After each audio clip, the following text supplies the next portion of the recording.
Café Presse, Café Court avec Cheikh Diop.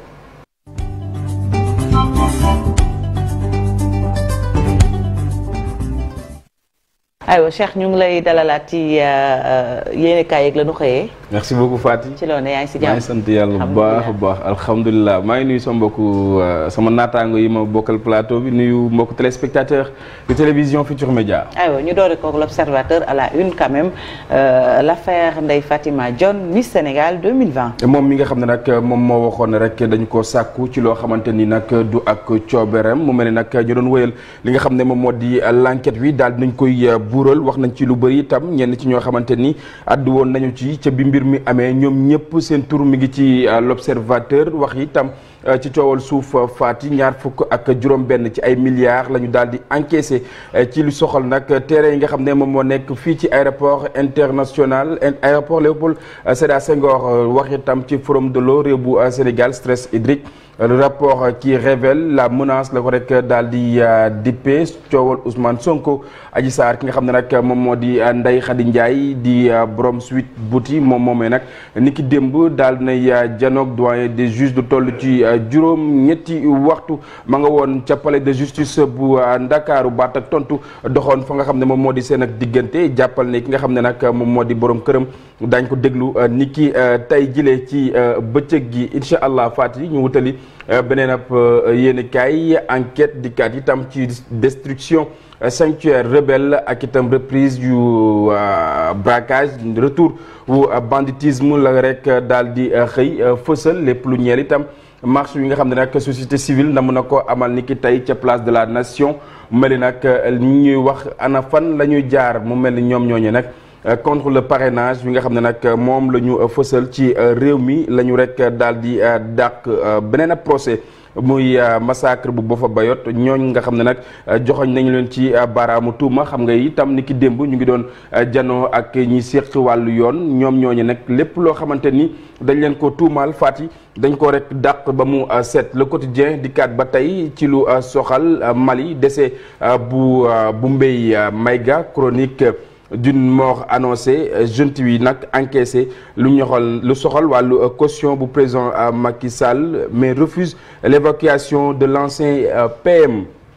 ñu dikkaat ci beneen yéenekaay Le Soleil dikkaat ba tey ci conséquences yi nga xam ne nag am na ca douane bu Ukraine xam nga la fa am di guerre bi ak itam wàllu terrorisme Covid-19 moom Macky Sall mi ngi wax ana lan moo war a soxal wala lan moo war a gëtëng li nga xam ne nag moom moo di aw aide ci tundu Afrique Libération dikkaat ba tey ci mbirum ki nga xam ne nag moom moo di Fatima Dione mel na ni rek mbir moomee brigade yu mërs daal nay buural li nga xam ne nag moom moo di l'enquête bi moom milé doon wax rek ne dañu ko rek sàkku tribune dikkaat ba tey ci lu soxal facture yu cher yi ak itam ndox mu ñàkk cet wi nga xam ne nag dañu koy am fii ci réew bu Sénégal ci jamono yi nga xam ne ñu ngi amal 9e forum mondial fii ci Ndakaaru mi ngi wax itam yenn ci ñàkk mbég yi nga xam ne nag ñenn ci sénégalais yi daal nañ koy xëy fësal yu soxal itam dëgg yu médiateur de la République moom Demba Kandji li mu wax itam muy rek lépp lu ñeel wàllu rëq-rëq yi ci wàllu politique bi ñoom seen ak yoon mënees na cooy bañ a nekk faat yi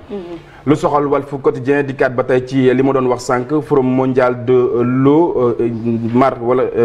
xiif wala mar bi nga xam ne ñenn ci Sénégal yi nag ñu ngi koy dund ci jamono yi nga xam ne ñu ngi amal lu mel ci Ndakaaru ñàkkul ne buñ ci jugee rek lépp lu soxal rëq-rëq daañ ci indi ay saafara Les Échos dikkaat ba tey ci lu doy waar li nga xam ne moom moo am ca Pikine Dalifort aw étudiant boo xamante ni dafa mere yaay ji daal di taal néegam ba noppi itam daal di addu ci lu soxal wàllu trouble psychique lu mel la ko daal di dippee xelam neexul voilà exactement gisuma lan moo jar loolu jeneen loo xamante ni itam lu doy waar son beau-frère dafa tukki dem diwaan bu tugal moom Bassirou Ndiaye di séq ak nga xam ne nag moom moo di belle-sœuram ci diiru juróomi at ba noppi itam di ko filmer faati mu doon lu doy waar loo xamante ni mi ngi ko xëy fësal ci li nga xam ne moom moo di page 3 les Échos dikkaat ba tey ci Kilifeu et sa famille victime yu bande armée moom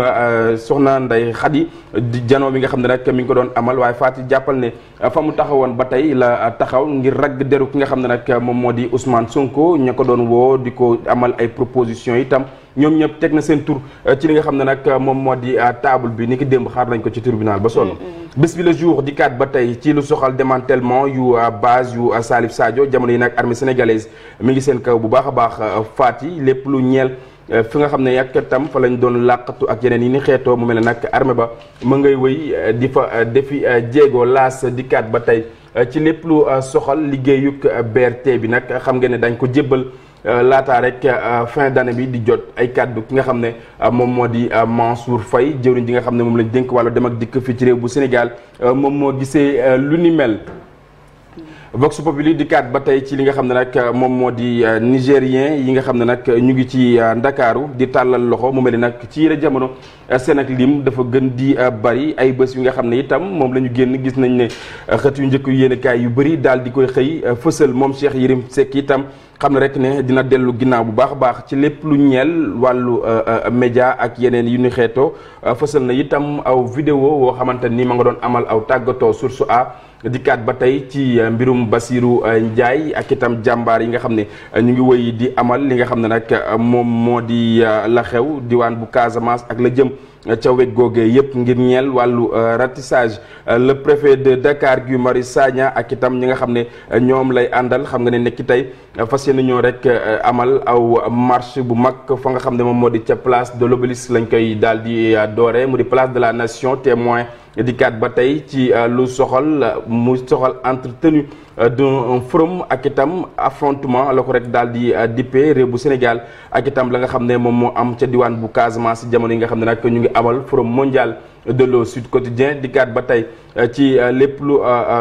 soxal ki nga xam ne nag moom moo di médiateur de la République sànq maa ngi koy wax record dikkaat ba tey ci lu soxal nag fin de stage wu nga xam ne nag gaynde ñu ngi ko doon amal ca diwaan bu Marrakech ñoom ñooñee nag daañu wutali fa nga xam ne nag moom moo di Égypte ni ki tey ji bu juróomi waxtu jotee ba toftal fanweeri simili faat yi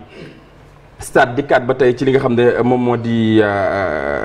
la ñuy amal lu mujj ca diwaan bu Marrakech ni ki tey jii daañu di wutali fa nga xam ne moom moo di ca Caire sunu làmb la ñu koy jeexalee Bombardier wi nga xam ne nag fas yéene na janoog Mëseen ñaar fukki fan ak juróom-ñaar ci weer wi nga xam ne nag moom la ñu nekk moom doomu Mbour wile la mu xamle mu di lu dul daan arrangé wu ko ba tax na itam dina dëggal boppam bu baax a baax faat yi. aywa muy affiche boo xam ne quand même amateuru lamb yëpp ñu ngi koy xaar Cheikh Diop ñu ngi lay jaajëfal ci kanam tuuti incha allah. merci beaucoup nga dellu si waat ñaareelu pàcc bi lay doon. incha allah merci Fatick. aywa merci beaucoup à tout à l'heure Cheikh. aywa Chérif actu commenté bi quand même muy mbir moo xam ne juróon na coow ci réew mi coow lu rëy muy Miss Sénégal 2020 Fatima Dione mu mel ne ñaari yéenekaay benn bi di l'Observateur beneen bi di Libé xëy nañ indi ci ay information yu doy waar mu soxal enquête baak dossier bi nu bouclé ay weer gannaaw ba ak ñi ci doon tudd seeni tur ni ko Cheikh Diop waxee lanu wax enquête. waaw parce que ci weeru novembre ci atum 2021 bi toog nañ bi xëy bis gis Fatima Dione Miss Sénégal atum 2020 ak yaayam ci Dakar Buzz benn site internet def déclaration ne dañ koo siif bu mu ko waxee nag juróon na fi benn genre émotion ak séisme sax daanaka ci dëkk bi ndax daanaka gis lu toll ni Miss Sénégal ak lim symbolisé mu ne dañ koo siif jiiñ ka nekkoon kon jiite woon comité d'organisation ba di Amina Badiane ne loxo mu ngi ci daf ko doon booleek yeneen ni góor wax fi la xewoon fi la nga xamante ne moom mooy ci hôtel Radisson ba nekk ci Diamniadio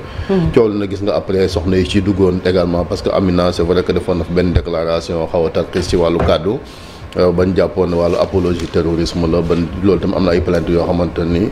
pardon viol demoon nañu ba ci tribunal ba ñu ne woon dañuy saisir sa procureur am na ay soxna yoo xamante xëyoon nañ dem fa donc li am solo ba am solo mooy lii liñ ci mën a jàngat mooy nee nañ enquête bi bouclé nañ ko je pense que justice aussi loolu la ñuy xaar ci moom étape la rek comme ni ko Daouda Mine doon expliqué li si des nag le dernier mot va revenir au procureur de la République nga xamante ni moo sàkk woon ca police ñu daal di ubbi enquête su ko defee moom ndax da koy jox ab juge ñu àtte ko wala day classé dossier bi loolu mais li ci war a am mooy sénégalais war nañoo xam parce que gis nañ taxawaay bi nga xamante ni après soxna si sortie boobu mu def defaatu fi beneen sortie mook ak yaayam et puis gis nañ tamit dóor dàq bi nga xamante nekkoon na ko alkaati yi ci wàllu tontante mais ñun dañu bëgg rek taxaw ci ay principe parce que am na yoo xamante ne bu amee ku ko fekkoo sax waroo cee sori parce que affaire viol la et cetera mais maandu da ciy baax parce que ko loo xam ne ci ab néeg la xew wala fu mu mën a dem ku ko fekkoo moom bul ci sori mais li am solo ba am solo mooy réew mi am na loo xamante ne foog ñu wax ci faati mooy gaaw nañoo déjà atte maanaam tribunal social am na benn tribunal la fi nekk mooy ba nga xam ne dañ ko fay teg jël ay atte ka teg leen ci yu mel nii bu amee lu ci mën a am na nit ñi maanu di bàyyi justice bi mu doxal ci li nga xamante ni kon moom mooy liggéey mais gis nañ ba mu amee rek coow la ci juróon accusé woon nañ fi sax ñu ay doomu aadama yoo xamante ni doona yor kër yor njaboot ñu jeté leen en pâture et cetera bëgg leen ceeki ay nit bëgg cee profité aussi di régler ay comptes et cetera ba mbir mi jaxasoo goo xamante ni Sénégal nag fii mu jëm baaxut maanaam dañu xëy di jël nit ki weer kon ne fang ci mbedd mi di la jóg di teg ci média yi muy loo xamante ne aussi nit ki boo bu sa ngor amul foo xam ne ba egg na fa sax mën naa dem ba jural loo xamante ne ay jafe-jafe la donc bu yi amee rek nañu bàyyi justice mu def liggéeyam lii étape la maanaam enquête bi nañ bàyyi nag li nga xamante ni kon mooy ña ca war a addu ñu addu ca mu leer parce que bëgg nañ également nit ñi xam lan moo xew parce que tuuma viol dafa fort boo xamante ni nit ki tamit mënoo bu dee dëgg la nag justice moo koy wax bu dul dëgg aussi je pense que amul droit xëy rek ne diw daf maa violé wala nga jiiñ ay doomu adama yoo xamante ni ñoom it dañoo yor njaboot yor ay famille yor seen image boo xamante ni ak seen i intégré yu ñu war a défendre donc man foofu laa bëggoon insister surtout maanaam li ñu gis ci réew mooy xawante sutura bi baaxul baax ñàkk goo xamante ni ëllëg la muy jur baaxul. Malick. waaw mu mel ni que démb rek déjà am na benn ex-miss muy Fatou Lamine Lo bu ci commencé woon di wax. boobu c'est l'actuel Miss Sénégal. voilà ah moom mooy actuel Miss Lamine Lo mooy Miss mooy Sénégal actuel Miss Sénégal. ba waxoon ni li nga xam ni moom moo xew ci histoire viol bi le c'était monté de toutes pièces dara du ci dëgg donc moom déjà démb rek ci l'observateur u démb defoon na ci sortie mu wóoru ko mais de toute façon waxoon na ni lu ci bëri c'est monté de toutes pièces mu mel ni que les premiers éléments de l'enquête yi nga xam ni génn na xëy na dafay xaw a confirmer li mu wax noonu parce que aussi ni nga ko waxee amoon na lynchage médiatique ak social bu metti jëm ci ki nga xam ni moom moo organisé woon Miss élection Miss bi muy Aminata Badiane lu nekk yàq nañ ko lu mel ni mu xëy yàq nañ ko xale bi tamit li nga xam ni wax na ko ni dañ ko violé am na bari woon na ci ay zone d'ombre mais plus enquête bi dem plus yëf yi di gën a lëndëm li ci lëndëm nag ñi nga xam ne ñoo ko leeral bokk na ci Alberta Badiane bi nga xam ne Alberta Diatta bi nga xam ne bokkoon na ci Miss yi moom am na témoignage bu mu ci def Pape Faye am na lu nga xamante ni wax na ko ci indi ci ay leeral ba ci Aminata Badiane bi nga xam ne moom itamit tuumaaloon nañ ko ci lu ni mel mais li ci gën a yéeme moo di ni kii nga xam ne moo di Miss Sénégal Miss John mi dafa disparaître fay téléphone am li nga xam ne moo waroon a leeral enquête bi te ñu laajoon ko lu ci bari indiwu ko mooy nga indi certificat d'accouchement buy wane ni yow jur nga wane indi tamit këyitu juddu buy wane ni xale bi juddu na loolu depuis lors elle n'a pas apporté les éléments yi nga xam ne moom la ko enquêteurs yi doon laaj donc boobu ba léegi mu mel ni yëf yi dafa xaw a lëndëm maintenant nag ñun du ñu àtte on se limite aux faits yii yëpp yu ñu wax la rek teg mais li wér te wóor moo di ni bu ñu demee ca kanamu attekaay ba dinañu wax kenn ku ci nekk lan moo ci sa part de responsabilité mais encore une fois c'est le label Miss Sénégal qui a pris un sacré coup ba nga xam ne tey jii il faut ñu xoolaat naka la ñuy def ba defaraat ko ba mu mën a egg fa mu eggoon ca ay jamono mais aussi ñu gën a surveiller lu jëm ci wàllu élection Miss parce que lu am solo la te am na ñu nga xam ni démb ak barki démb nekkoon nañu ay Miss te kenn mosu leen dégg ci lu ñaaw bu ñuy wax Miss Thioro Thiam mooy la première Miss du Sénégal rafetoon na taaru woon na amoon na xam-xam te tamit nit bu jub la woon te genre Miss yooyu ñun la ñu soxla ku nga xam ne bopp bi dara mi ngi ci am na éducation bu baax am na comportement bu baax mais nekk na nit bu nga xamante ni également dina défendre ay valeurs parce que bu ñu la xësee tabb Miss da ngay nekk ambassadrice pendant toute une année di am lu nga xam ne da nga koy défendre. Tu représentes le Sénégal. Voilà, tu représentes le Sénégal. Ambassadrice ngay doon. da ngay dem da ngay dem Miss Monde et tout di incarner dara donc li ngay incarner dafa war a refléter les valeurs réelles de la femme sénégalaise. Très bien. donc muy lu am solo mais dans tous les cas wax nga ko label Miss Sénégal ci boppam moo amoon ay jafe-jafe il faut le dire parce que organisation bi gis nañu ne ni mu daan demee bu njëkk demeetu ko parce que amatuñu ay candidats yu ci mel ne Thioro Thiam wala Maymouna Diallo ak ñeneen ñi Mame Diarra Mballo et autres c'était des Miss qui avaient marqué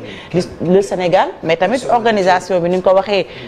am na ci solo et je pense que mbir boobu duñ ci dellu si waat dañuy bàyyi yoon mu def liggéeyam mais organisation de femmes yi nekk fii ñu bëri li leen taxoon yëkkati mooy le mot viol bi ñu déggoon donc ñoom li ñu gënoon a bëgg moom mooy que la fille aille devant le procureur wax li nga xam ne moom moo am je pense que seen combat c'était un combat légitime.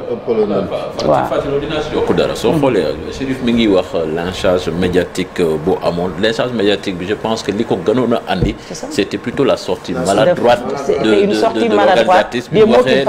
ne ku ñu violé yow la neex c'est ça mais xam nga rek wax dafa doy waar su xasee ba génn ça fait des dégâts. Voilà donc je pense que man bokk sama xalaat laata juste suñuy egg que ni ñi jigéen ñi seen droit lañ nekkoon que ñu ibbi enquête pour xam fan la wànneen mujjee bi gëtam parce que la fille elle a parlé de viol je suis désolée Chérif donc enquête moom mooy wane ne viol am na wala amul mais en tant que nit ku toog Malick boo déggee ñu ne viol li ngay njëkk a wax mooy na enquête yi beeku na leer loolu ñëpp bëgg bu ko fi jiitu woon mooy bi ni dem àtte ni Adji Sarr Ousmane Sonko yi amul woon même position je suis d'accord avec toi je suis d'accord certaine hypocrisie mais n'empêche Adji Sarr na dañ maa violé kenn àtte kenn défendre ko kenn kii ko rare organisation féminine nga ci jug sax ñu ne nan dem mais y en a eu quand même mais rage des organisations courageuses waaw bi am ci kaaw amul ci kaaw Adji Sarr c'est juste un débat boo xam ne peut-être mënuñu ko eggale de toute façon comme li Fatou wax ça se comprend mënoo ñëw rek indexé jigéen comme que ni maandu parce que problème la boo xam ne ci Sénégal la ku nekk am nga ci sa gis-gis je pense que bu ñu waxee maandu kon voilà fi ñu waxee maandu mooy on ne jette pas les gens en pâture réew mi li fi xew mooy léegi xawente dañuy teel a jugé am na loo xam sax duñ ci yeggal dañuy teel a jugé nit maanaam lii bu amee loo xam ne fekkee woo ko affaire kii la nan bàyyi justice mu def liggéeyam justice moo ci war a def liggéeyam lii c'est une juste petite étape parce que waxul ni leer na enquête bokku leen rek ñu ne dëgg am na ça n'a rien à voir daaw dañuy expliquer ne enquête liéwul sax li nga xam ne mooy ay indice rek moo génn donc l'enquête bi mi ngi continuer mais lu ci mën a am dinañ ci gën a dellu siwaat 7 heures jot na ba tegal ñetti simili léeg-léeg ñu jàll ci leneen un jour au Sénégal un jour dans le monde.